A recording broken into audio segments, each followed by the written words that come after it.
ആകാശവാണി. നമസ്കാരം. പ്രത്യേക വാർത്താ ബുള്ളറ്റിൻ വായിക്കുന്നത് സുധിൻ സൈനുദ്ദീൻ.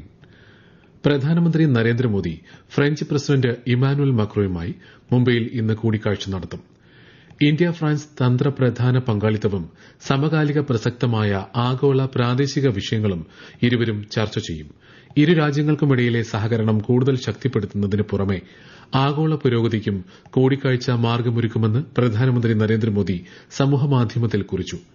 ഇരു രാജ്യങ്ങളും തമ്മിലുള്ള തന്ത്രപരമായ പങ്കാളിത്തത്തിന് പുതിയ ഉണർവ് നൽകാനാണ് കൂടിക്കാഴ്ച ലക്ഷ്യമിടുന്നതെന്നും ഫ്രഞ്ച് പ്രസിഡന്റിന്റെ പോസ്റ്റിന് മറുപടിയായി അദ്ദേഹം പറഞ്ഞു. AI ഇംപാക്ട് ഉച്ചകോടിയിൽ പങ്കെടുക്കുന്നതിനായി പ്രധാനമന്ത്രിയുടെ ക്ഷണപ്രകാരമാണ് ഇമാനുവൽ മക്രോൺ ഇന്ത്യയിലെത്തുന്നത്. ഇന്ത്യ ഫ്രാൻസ് ഇന്നൊവേഷൻ വർഷം 2026 പരിപാടി ഇരു നേതാക്കളും ചേർന്ന് ഇന്ന് വൈകുന്നേരം ഉദ്ഘാടനം ചെയ്യും. നിർമ്മിത ബുദ്ധിയെ അഞ്ചാം വ്യാവസായിക വിപ്ലവമെന്ന് വിശേഷിപ്പിച്ച് കേന്ദ്ര വാർത്താവിതരണ പ്രക്ഷേപണ മന്ത്രി അശ്വിനി വൈഷ്ണവ്. ന്യൂഡൽഹിയിൽ നടക്കുന്ന ഇന്ത്യ AI ഇംപാക്ട് ഉച്ചകോടി 2026ന്റെ രണ്ടാം ദിനത്തിൽ മാധ്യമങ്ങളോട് സംസാരിക്കുകയായിരുന്നു അദ്ദേഹം. ഡിജിറ്റൽ മേഖലയിലെ പൊതു അടിസ്ഥാന സൌകര്യങ്ങൾ ഇന്ത്യയിൽ AIയുടെ വേഗത്തിലുള്ള വ്യാപനത്തിന് കാരണമായതായും മന്ത്രി പറഞ്ഞു. നിർമ്മിത ബുദ്ധി ഉപയോഗത്തിന്റെ സാധ്യതകൾ സംബന്ധിച്ച നിർണായക ചർച്ചകളാണ് ഉച്ചകോടിയിൽ ഇന്ന് നടക്കുന്നത്. കേരള ചരിത്രത്തിൽ പുതിയ അധ്യായം എഴുതി ചേർത്താണ് വിഷൻ 2031 സമ്മേളനം അവസാനിക്കുന്നതെന്ന് മുഖ്യമന്ത്രി പിണറായി വിജയൻ. ചർച്ചയിൽ ഉയർന്നുവന്ന ആശയങ്ങളും നിർദ്ദേശങ്ങളും വരുംകാലത്തെ കേരളത്തിന്റെ എല്ലാ തലങ്ങളിലുമുള്ള വളർച്ചയ്ക്ക് അടിത്തറ പാകുമെന്നും സമാപന പ്രസംഗത്തിൽ മുഖ്യമന്ത്രി പറഞ്ഞു. സമ്മേളനത്തിൽ ഉയർന്ന നിർദ്ദേശങ്ങളിൽ തുടർ നടപടികൾ സ്വീകരിക്കും. യോഗ്യമായ ആശയങ്ങളെ പദ്ധതികളാക്കി മാറ്റി സർക്കാർ അർദ്ധ സർക്കാർ ഏജൻസികൾ വഴി നടപ്പാക്കുമെന്നും അദ്ദേഹം വ്യക്തമാക്കി. തിരുവനന്തപുരം വിഴിഞ്ഞത്തെ ഹോട്ടലിൽ നിന്ന് ഭക്ഷണം കഴിച്ച് 2 പേർ മരിക്കാനിടയായ സംഭവത്തിൽ വിശദമായ പരിശോധന നടത്തുമെന്ന് ആരോഗ്യമന്ത്രി വീണ ജോർജ്. ഭക്ഷ്യവിഷബാധയാണോ മരണകാരണമെന്ന് പരിശോധനാ ഫലം ലഭിച്ച ശേഷമേ വ്യക്തമാകൂ എന്ന് മന്ത്രി മാധ്യമങ്ങളോട് പ്രതികരിച്ചു. കൊല്ലം ചടയമംഗലം നിലമേൽ സ്വദേശി ഷാജി, ഭാര്യ മാതാവ് റാഷിദ ബീബി എന്നിവരാണ് മരിച്ചത്. ഷാജിയുടെ ഭാര്യ സജിമോൾ ചികിത്സയിലാണ്. സംഭവത്തെ തുടർന്ന് വിഴിഞ്ഞത്തെ ഹോട്ടൽ പോലീസ് പൂട്ടിച്ചു. സംഭവത്തിൽ ഭക്ഷ്യസുരക്ഷാ വകുപ്പിന്റെ നേതൃത്വത്തിൽ പരിശോധന നടക്കുകയാണ്.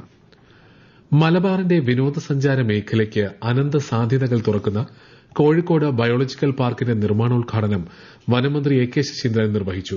പേരാമ്പ്ര എസ്റ്റേറ്റിന്റെ പ്രവേശന കവാടത്തിന് സമീപം 120 ഹെക്ടറിലാണ് ബയോളജിക്കൽ പാർക്ക് ഒരുങ്ങുന്നത്.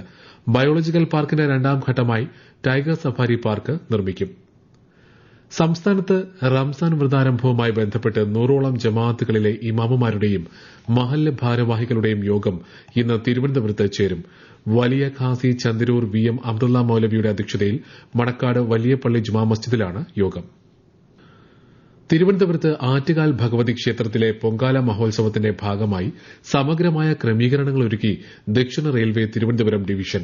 പ്രത്യേക ട്രെയിൻ സർവീസുകൾ, അധിക സ്റ്റോപ്പുകൾ, ടിക്കറ്റ് സൌകര്യങ്ങൾ വർദ്ധിപ്പിക്കൽ തുടങ്ങിയവ ഇതിൽ ഉൾപ്പെടുന്നു. എറണാകുളം, നാഗർകോവിൽ റൂട്ടുകളിൽ അധിക ട്രെയിൻ സർവീസുകൾ നടത്തും. ആറ്റുകാൽ പൊങ്കാലയോടനുബന്ധിച്ച് തിരുവനന്തപുരം കോർപ്പറേഷൻ പരിധിയിലെ എല്ലാ വാർഡുകളിലും വെങ്ങാനൂർ ഗ്രാമപഞ്ചായത്തിലെ വെള്ളാർ വാർഡിലും മദ്യവിൽപ്പനശാലകളുടെ പ്രവർത്തനം നിരോധിച്ച് ജില്ലാ കളക്ടർ ഉത്തരവിട്ടു. പൊങ്കാലയുടെ തലേദിവസമായ മാർച്ച് 2 വൈകിട്ട് 6 മുതൽ പൊങ്കാല ദിവസമായ മാർച്ച് 3 വൈകിട്ട് 6 വരെയാണ് മദ്യനിരോധനം.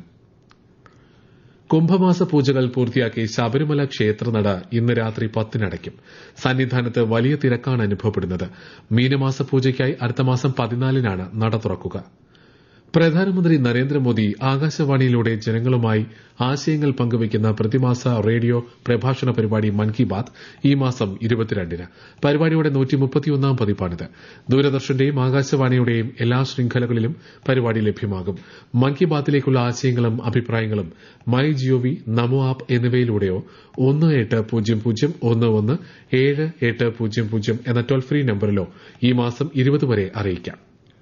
കേന്ദ്ര വാർത്താവിതരണ പ്രക്ഷേപണ മന്ത്രാലയത്തിന് കീഴിലുള്ള തിരുവനന്തപുരം പ്രസ് ഇൻഫർമേഷൻ ബ്യൂറോ സംഘടിപ്പിച്ച പ്രാദേശിക മാധ്യമ ശില്പശാല ഇടുക്കിയിലെ കുമളിയിൽ നടന്നു. PIB additional director general V Palaniswami ശില്പശാല ഉദ്ഘാടനം ചെയ്തു. ഗ്രാമീണ മേഖലയിലെ ജനങ്ങളുടെ പ്രശ്നങ്ങൾ നേരിട്ട് മനസ്സിലാക്കിയാണ് പ്രാദേശിക മാധ്യമ പ്രവർത്തകർ പ്രവർത്തിക്കുന്നതെന്ന് പറഞ്ഞ അദ്ദേഹം മാറുന്ന സാങ്കേതിക വിദ്യകൾക്കൊപ്പം നീങ്ങാൻ മാധ്യമ പ്രവർത്തകർ തയ്യാറാകണമെന്നും ഓർമ്മിപ്പിച്ചു. പ്രത്യേക വാർത്താ ബുള്ളറ്റിൻ കഴിഞ്ഞു. അടുത്ത വാർത്താ പ്രക്ഷേപണം വൈകുന്നേരം 6:30.